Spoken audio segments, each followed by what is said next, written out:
Greetings, fellow conquerors, and welcome back to Byzantium here in EU4, where we are about to declare a war on Genoa and to take back some of our Greek lands. The Venetians will join, however, they are very exhausted, have a lot of occupied and besieged provinces, and the Genoese apparently have some bad diplomatic reputation. They don't give a damn about their diplo reputation. Anyway, let's declare the war. Should we be more concerned about aggressive expansion? Yes. Am I? No. Let's see. Do we have a third? We can have 4 military leaders, so let's go ahead and roll an admiral, I guess.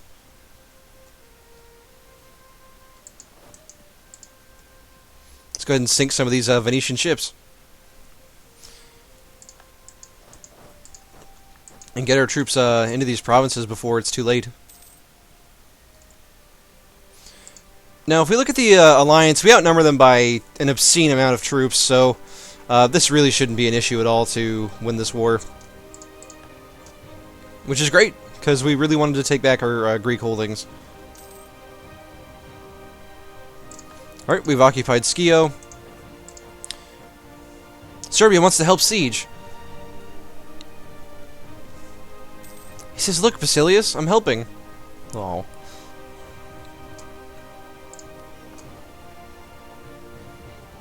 Alright, and Hungary is sieging down Naxos, so it's going to end, unfortunately, for the Venetian fleet. Probably going to sink all of his heavies, too. Yep, we've sunk the majority of the Venetian fleet. Which means, well, maybe not the majority of it, but we've sunk a pretty hefty amount of them. So we're going to go ahead and dock up our ships, let them rest and recuperate a little bit, and then probably send them out again. I'm tempted to build more galleys, just because we're always fighting in inland seas, but I also want more trade ships for, you know, when we're at peace. It looks like, unfortunately, our one of our generals has died. I hate to pay points to roll another one, but we've won the siege of Negroponte already. Beautiful. Looks like the Genoans are fighting the Hungarian fleet, and ooh, that's a lot of ships. We're gonna have to get out of there. Yeah, we can get out now, right? Yeah, we can get out, because we own both of the provinces already. We don't own Crete, unfortunately, which we would have liked to, but... Let's see, we can retreat on the 19th, so we'll be watching out for that, but for the meantime, we're just going to go kind of chill near Venice's lands. So let's wait a couple days. Hopefully we don't lose too many ships. And we're going to retreat to Constantinople. Or Macedonia, whatever works. It does look like we did sink, like, you know, a few of their ships before we got out of there, but, you know, that works. Amazingly, Hungary doesn't have any claims on Venetian lands, which I'm really surprised by, but let's go siege down some land. Now, I think if we siege down Treviso, we can actually get into Venezia itself. And wow, Genoa took over like all of Crimea. Well, not all of it. The Ottomans still have some land. Theodoro, amazingly, is still independent, and he has 3 allies. All of whom are extremely tiny, but all the same. And we're just going to start... Oh, we started off the siege with a wall breach. Pretty cool. I'm actually really tempted to try to assault the wall with all of our troops. But at the same time... I don't want to spend the manpower, I guess. Looking for any sign of the Venetian or Genoese army, but you know, not really seeing anything. Our ships are repaired, and so what I'm actually going to do is try to evade the Genoese fleet and go attack what remains of the Venetian fleet, so that we can go blockade them. Looks like we are going to catch some of their ships. This is a really fortunate engagement for us. We should probably sink all of them, right? Yeah, we sunk the majority of their ships in that engagement. They have 1 heavy ship, 5 lights, and 9 galleys. I think we have the advantage here. We'll give it a shot, see what happens. Alright, we sunk their entire fleet, lost 2 galleys. I'm pretty okay with that. It's like the Genoese and the Venetians are trying to fight the Hungarians.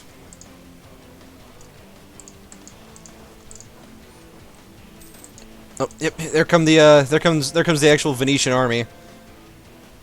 Hungarians are moving in to reinforce, especially since the oh, we're taking a -2. Oh, right, because it's a fort. So, doesn't look like our troops were necessarily needed, but we did win, and that's going to give us 5 war score for that battle. So, pretty good stuff.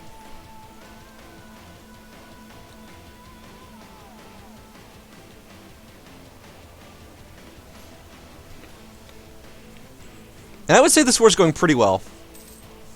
You know, ideally we would get Venice here into a position where we make them like release a lot of land and give us, you know, all of the land that, you know, first of all is rightfully ours, and second of all that would allow us to secure the Aegean Sea, and thus allow us to expand into other, you know, places.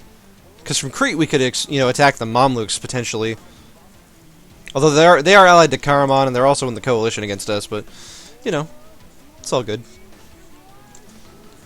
10 prestige or 50 Diplo. I think we lose the 10 prestige on that one.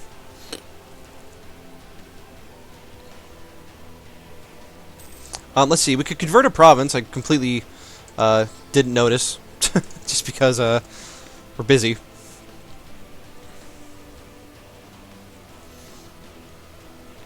Looks like most of Venice and Genoa are going to be fully besieged here.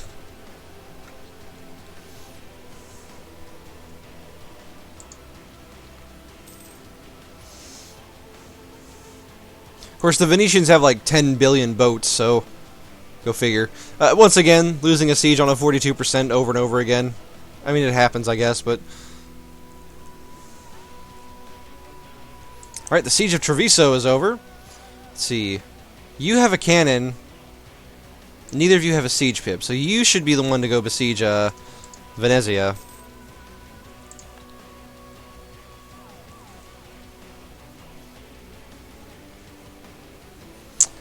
The pen is backed by the sword. We get envoy travel time reduced. I mean, that's okay.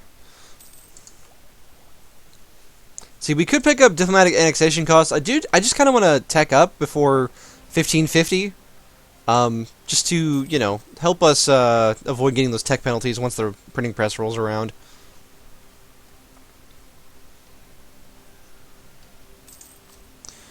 Let's see. Naples is currently owned by Castile, as is Aragon, and Castile appears to be integrating both of them at the same time. That's brutal.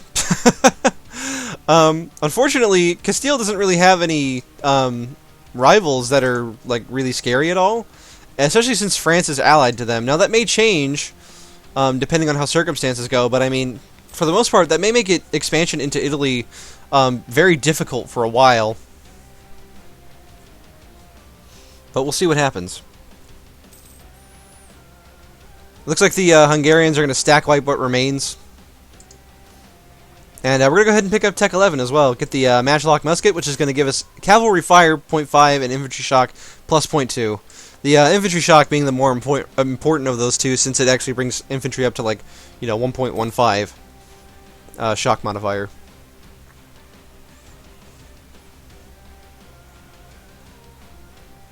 And of course, we're making all the ducats in the world because we're rich. See, we could build another couple workshops here and there, and I think we absolutely do that.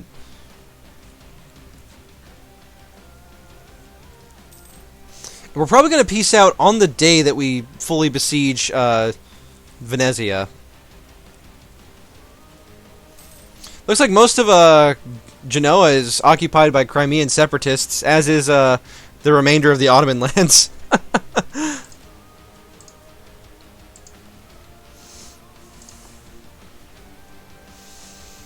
I doubt this will be the end of Venetian dominance in the Adriatic, and in the Mediterranean in general, but we'll see what happens.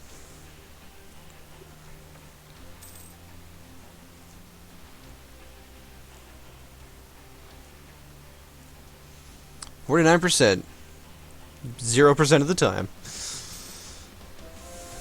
See, Brittany has religious civil disorder. We've converted Kutaya. Very nice. And our religious unity is up to 87%. Most of the area is you know, ours. Some Venetian peasants have attacked us.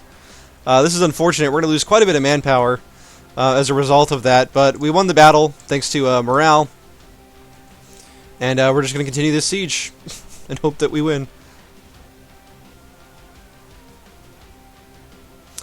Let's see. We could use, let's see, Glory for Hunyadi. Scholars have discovered ancient documents tracing the heritage of our noble dynasty back to Julius Caesar himself. This must be used to our advantage.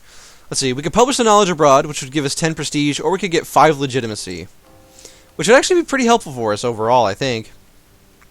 Even though I really don't like, Alexios VII here. He's not really a great guy. Let's improve his legitimacy, since he is at 45. Alright, we've won the Siege of Venezia, which means that we can currently, we can peace out, I think. Though ongoing battles is going to give us negative 22 to reasons. See, he would give us, 3 provinces. That would give us 32 aggressive expansion, but nobody would join the coalition that wasn't already in it, so, I'm okay with this. We could go for war reps as well. See, it's not going to give us very much power projection. It's going to cost us 60 diplo points, but only 110 to add to core, since we've got administrative ideas. 16 power projection. You know what? It's still good. It's still going to keep us above our threshold, as it were. And I'm pretty okay with this peace deal. The only other thing we could do is try to get them to break their alliance with England. I'm okay with them being allied to England, though. Like, that's a pretty terrible ally, generally speaking. Since they don't even go to the mainland most of the time. So we'll go ahead and peace out. Save our boats. Alright, and we have saved the Greek people in Euboea, and, you know, it's looking pretty beautiful here in the Aegean. We get Euboea. Naxos is still Naxos. Let's see, Rhodes is still Rhodes. Well, you can barely tell that Naxos is, like, ours at some parts. And Crete is ours as well, which is a pretty high development province, actually. So it's really nice to have that. And as for the Genoese, they're going to get off pretty easy here, I think. That will push some people over the limit to have a coalition, but not for long enough to matter. So we're just going to take 768 ducats and Skio. And apart from that, I don't really want any else of like their land. We could take Montrega up here in you know, in Crimea, but I don't know if I really want this land up here. Then again, this would actually be a really great place to like use as a jumping off point to start expanding over into the Caucasus. Maybe we do want this province. He wouldn't accept because we need to besiege the province. You know what? Let's go besiege it. Why not? We can just walk there. We're going to Crimea, boys. War's not over yet.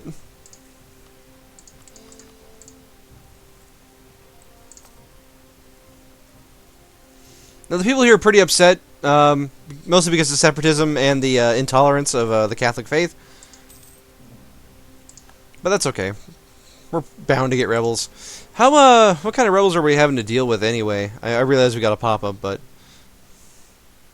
we've got like 8 Cretan separatists, and the rest we can just walk to, so I'm not really worried about it. Yeah, there's no rebels here that we can't deal with. Let's see. Oh, the Basilisa of our illustrious Basilius, Maria, recently brought us a request from her family, House von Wittelsbach of Austria. Von Wittelsbach? That's the Bavarian dynasty. Right? Or am I thinking of Denmark? No, that's definitely the Bavarian dynasty. Go figure. Apparently, Empress Regent Clara's administration is in a great disarray, and she has asked us, her most trusted friends, in quotes, if we can help her in any way. Her letter is filled with compliments on our talented bookkeepers and bureaucrats. Let's see. We could lose 25 administrative power. Austria's opinion of us goes up by 75, or we could lose 50 opinion. Let's just give him a little help. You know, we like Austria. He's a good, you know, they're a good ally. They've helped us gain our independence in the first place, so makes sense to me. Wallachia is still, like, really upset with us, but we can improve relations with them and hopefully get them to stop, like, the coalition. Oh, the diplomatic approach of the Basilisa. Growing up in Austria, Maria enjoyed spending time with others. She was an unusually calm child, finely attuned to the feelings of her friends, or even anyone she encountered. This almost sixth sense when interacting with people has not only made Maria a highly regarded and sought-after dinner guest since her arrival in Constantinople, it has also translated into other affairs of the state. During our recent meeting with foreign diplomats, it is said that the irreprovable negotiation tactics of the Basilisa were the highlight of the event. Excellent. We get 50 diplomatic power. Very nice. It's really cool, actually. And we're getting that because she has a 5 in Diplo. So it must be like 5 or 6 of an Empress, and you get a like a nice bonus. But we're going to continue this war in the next episode, so thank you for joining me, my fellow Romans, and I'll see you there.